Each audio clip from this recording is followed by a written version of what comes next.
इतिहास की दृष्टि में भारत का 9वां भाग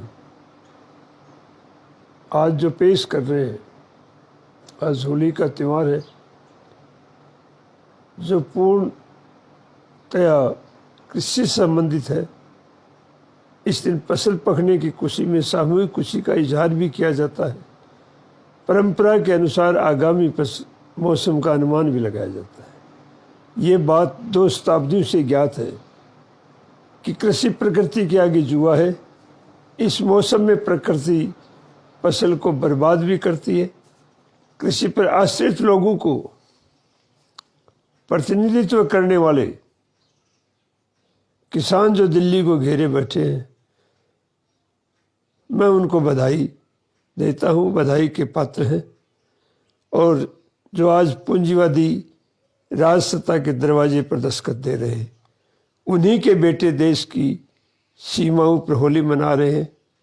तो किसान की भावी पीढ़ी जो बेरोजगार होकर भटक रही है, इन सब के साल में आखिरी आने वाले समय का कैसे मुकाबला करेंगे, उसके लिए भी हम उम्मीद करते हैं कि ये कामयाब होंगे। इस एपिसोड में नेहरू काल का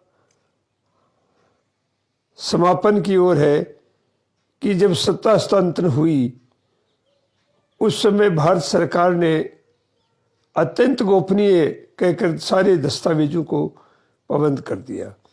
हमने ये एपिसोड अभी तक जो नेहरू काल का लिया है, इसमें जो भी संदर्भ हमें मिले हैं उनकी सूची भी हम आपको आज देंगे। कोई भी नोट करना चाहे तो बाद में भी लिख सकता है, मैं उनको मेल के जरिए भी उनको हम भेज देते हैं। मैकमोहन रेखा एक बनावटी थी, सबको मालूम था। सबसे बड़ी विशेष बात यह रही कि जो हमसे छुपाया गया सत्ता हस्तांतरण का, वो एक्चुअल में सत्ता हस्तांतरण सिंगापुर में बैठ कर के ये एक कॉन्फ्रेंस की गई और भारत को जो राजसत्ता का सत्ता हस्तांतरण हुआ है वो अमेरिकन पूंजी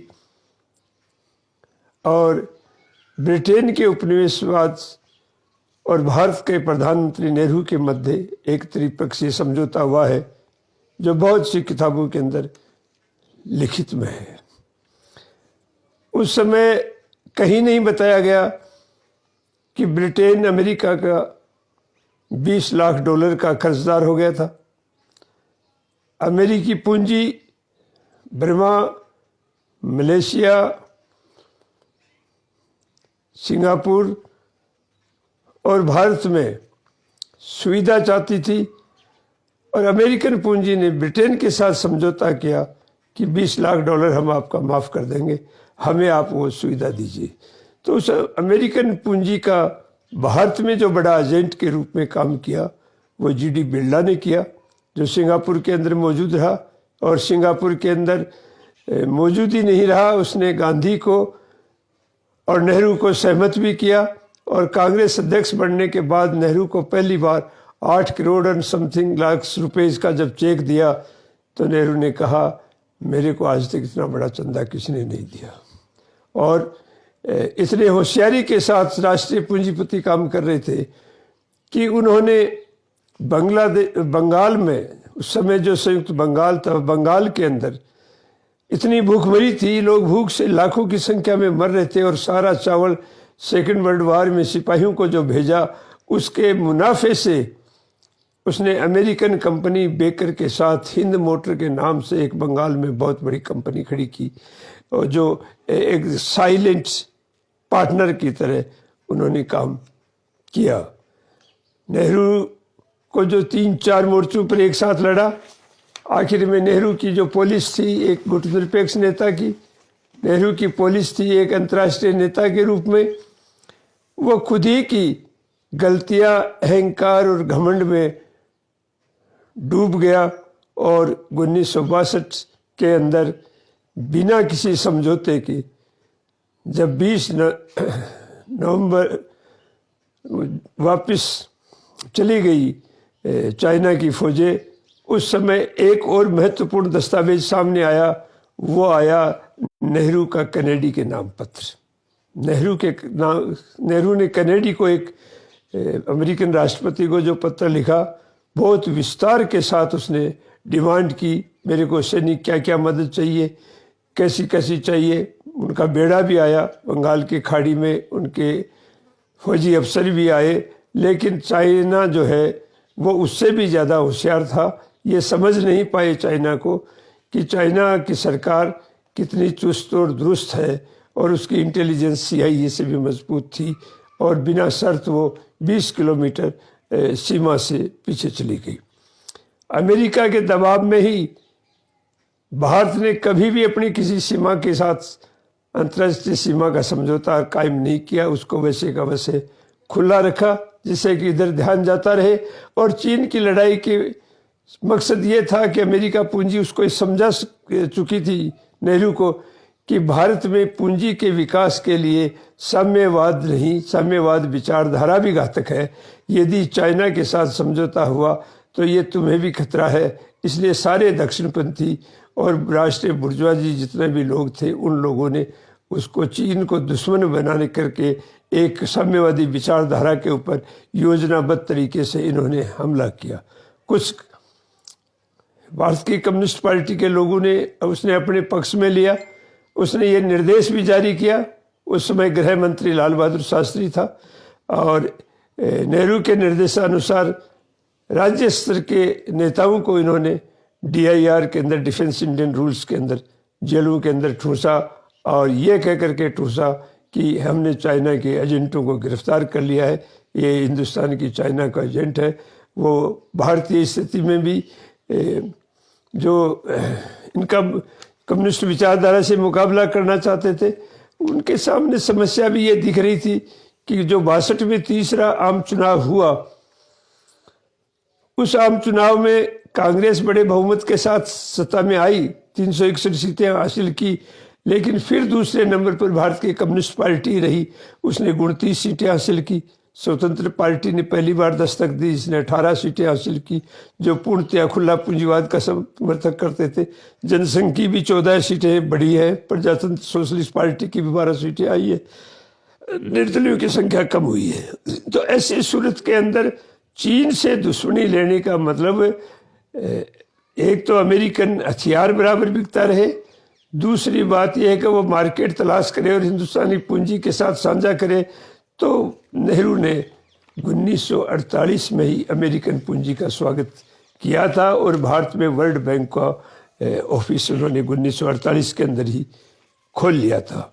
1948 में वर्ल्ड बैंक खोलने के बाद, जब जिस दिन चाइना वार हुआ, उस समय तक 250 करोड़ रुपए की अमेरिकन पूंजी भारत में निवेश कर चुकी थी। तो ऐसी सूरत में जब 62 की हार के बाद और उन सारी चीज़ों में असफल होने के बाद, और जब पार्लियामेंट में डिस्कशंस हुआ, और पार्लियामेंट में उसने कैनेडी को जो चिट्ठी लिखी अमेरिका को आमंत्रण करने की, जो गुटनिरपेक्ष उसकी छवि जब समाप्त हो गई, तो उसके बाद में नेहरू तिलमिला उठा। और नेहरू पर सबसे ज़्यादा पार्लियामेंट के स्पीचेज में जो दर्ज है, डॉक्यूमेंट्स में दर्ज है, फिरोज गांधी ने बड़ा खुल करके इसके ऊपर बात कही, जो किताबों के रूप में पार्लियामेंट के अंदर आज भी बाउंड है। दूसरा ये है कि एक तरफ बंटवारा पहले से एक बहुत बड़ी समस्या था, और वो एक हमने खुद ही एक देश के दो टुकड़े करके एक भाई को दुश्मन खड़ा कर लिया था। दूसरी तरफ चीन को दुश्मन मान लिया, और कश्मीर एक ऐसी जगह थी जिसमें यूएनओ में ले जाने वाला नेहरू था, और नेहरू यूएनओ में नहीं ले गया। उसमें फ़र्क यह आया कि पाकिस्तान चाहता था कि कश्मीर उसको मिले, अमेरिका चाहता था कि कश्मीर स्वतंत्र रहे, जिससे कि वो अड्डे कायम कर सके। इन्हीं के बीच में हालत 1962 के बाद नेहरू की ऐसी हो गई। और दूसरी तरफ भारतीय फौज में जो जनरल, ईमानदार जनरल थे, अच्छे जनरल थे, जिन्होंने उसके सामने सर नहीं झुकाया, उसके अंदर जे चौधरी भी शामिल था। और जब नेहरू राष्ट्रपति डॉक्टर राधाकृष्णन के पास पहुंचा कोल को जनरल बनाने के लिए, तो राधाकृष्णन एक विद्वान राष्ट्रपति भारत को मिला था। डॉक्टर राधाकृष्णन ने कहा, क्या बेवकूफ़ी भरे बातें करते हो। जनरल जैन चौधरी को उसने जनरल बनाया, जिसने कभी भी गलत आदेश को नहीं माना। और कोल और अपने वफादार लोगों को लाकर इन्होंने जो चाइना के साथ किया और जो देश की बदनामी की और देश के अंदर जो घाव डाले, उसकी हालत नेहरू की भी ये हो गई कि आखिर नेहरू को भी ये डर सताने लगा कि कहीं फौज तेरा तख्ता पलट नहीं कर दे। दस्तावेज कुछ और भी मिले हैं जिनके अंदर ये है कि नेहरू जो है वो गुप्तवास में भी रहा, लेकिन अंत में 27 मई 1964 को नेहरू का देहांत हो गया। और नेहरू के बारे में जो बात कही गई है, आखिर में इसी बात के साथ मैं इसको कंप्लीट करना चाहता हूँ कि देश की राजसत्ता के बारे में जो कहा गया है कि इस संदर्भ में ये कहना अवश्य उपयुक्त रहेगा कि प्रत्येक व्यक्ति चाहे वह कितना भी महान क्यों न हो, होता तो मानव ही है। सच तो यह है कि मानव कभी महान नहीं होता। महान केवल कार्य होते हैं। कार्य की महानता की कसौटी होती है कि किस मात्रा तक अमुक कार्य जनहित की भावना से किया गया। परम अहंकार के कारण ऊंची बातें करने वाला कोई भी व्यक्ति महान नहीं हो सकता। इसमें नरसिंह सत्य के पीछे दो प्रकार की प्रवृत्तियां काम करती रहती है। एक, जो जितनी ऊंची बात करेगा उतना ही वह मूर्ख होगा। अधिकतर चतुरता से मूर्खता की उपलब्धि होती है। जो उसके दिल में उसकी गहराई में होगी उतनी ही ऊंची कोई व्यक्ति बातें करता है। वे सार्वजनिक सत्य है और इन्हें सभी लोग अच्छी तरह से जानते हैं। और एक तरफ इन्होंने नारे दिए, धार्मिक नारे भी दिए, और सत्य शिवम सुंदर का भी नारा दिया। और अरविंद घोष के शब्दों के अंदर यदि हम कहते हैं तो हमारा कोई बाह्य शत्रु नहीं हो सकता, हमारा वास्तविक शत्रु है हमारे ही अपने आंतरिक शत्रु, हमारा अकारण दंभ, अहंकार, अंधविश्वास और हमारी संकीर्णता। इन्हीं के बीच में नेहरू ने पूंजीवाद के रास्ते पर भारत को डालकर नाम समाजवाद का लेकर एक दोहरी नीति के साथ इस देश को धकेल दिया। और धकेलने के परिणाम जो है आज भी जारी है, भुगत रहे हैं। नेहरू की डेथ के बाद में फिर सवाल किया, लेकिन अपनी वंश की परंपरा के अंतर्गत कि सत्ता मेरा परिवार से बाहर नहीं जाए, उसने इंदिरा को इस बात के लिए पूरा तैयार कर लिया था। और उसकी डेथ के साथ ही एक नया झंझट खड़ा हो गया और उसके अंदर देखा गया कि नेहरू परिवार के सबसे नज़दीक का वफादार कौन है, उसको प्रधानमंत्री के रूप में थोड़े दिन के लिए लिया गया। अस्थायी प्रधानमंत्री गुलजारीलाल नंदा को लिया और आखिर में सबसे वफादार नेहरू का जो लाल बहादुर शास्त्री था वो उसको प्रधानमंत्री कुछ महीनों के लिए रहा। और शास्त्री के काल के अंदर फिर जो दूसरा पाकिस्तान से युद्ध की नौबत आती है, उस कड़ी को हम अगली कड़ी के अंदर लेंगे। इसके अंदर जो भी पुस्तकें हैं जिनके हमने संदर्भ लिए हैं उसको आप देख सकते हैं।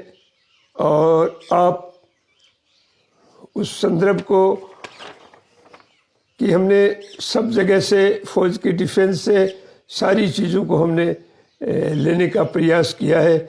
और हम चाहते हैं कि जो कॉन्फिडेंशियल नाम रख करके भारत की राजसत्ता के अंदर जो कारनामे हैं उनको जनता के लिए उजागर की जाए, जिससे भविष्य में कोई गलती नहीं हो। इन्हीं के शब्दों के साथ आज का एपिसोड समाप्त करते हैं। धन्यवाद।